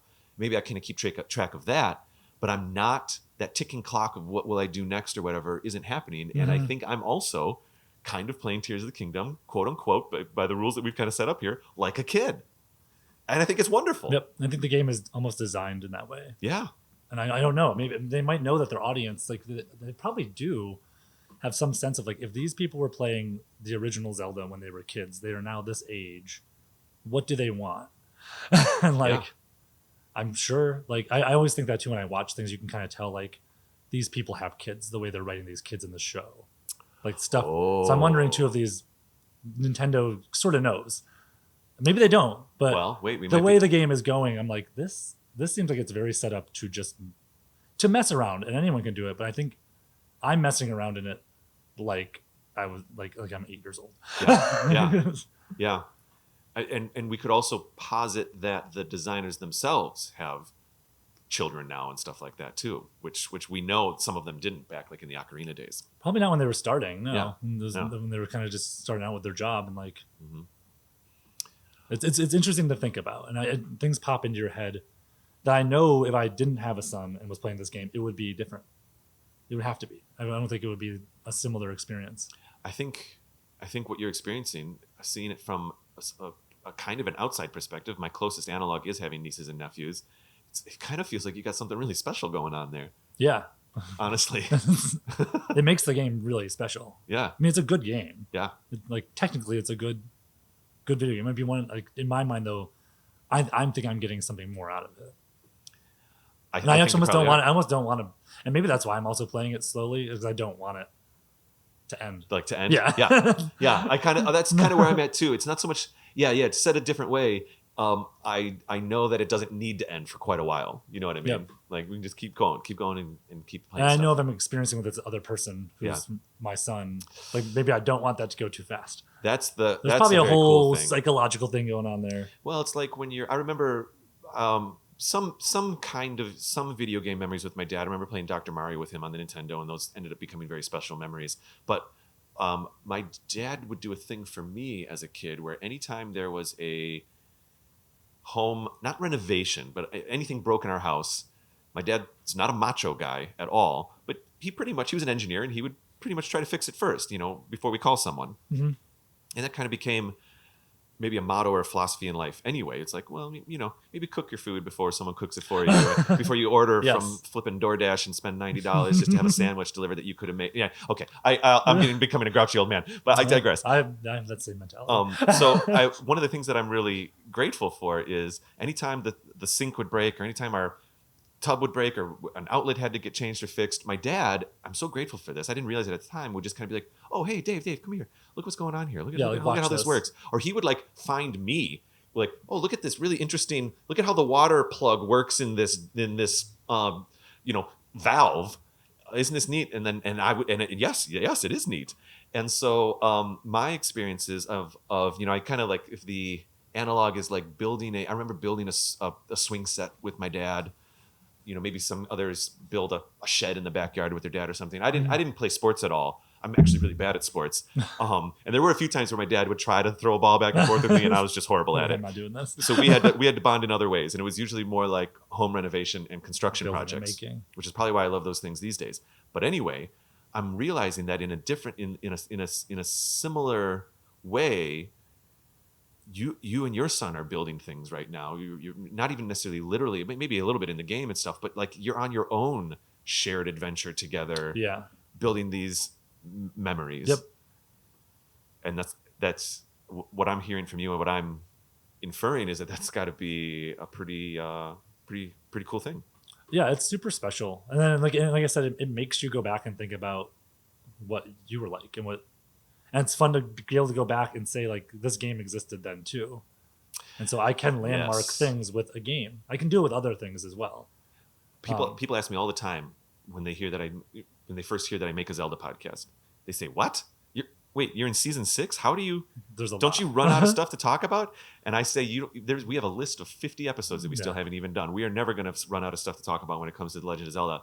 But usually the second thing I say is, but in many ways, talking about The Legend of Zelda, which you and I have done exactly in this episode, talking about The Legend of Zelda it's also talking about lore and games and storylines, but it's really a really nice path to explore video game history, because it really was one of the early ones. You know what I mean? Yep. And it actually marks generations, usually either ending or starting. Absolutely. As you're saying, you can buy it on an older system or the next one. Which one do you pick?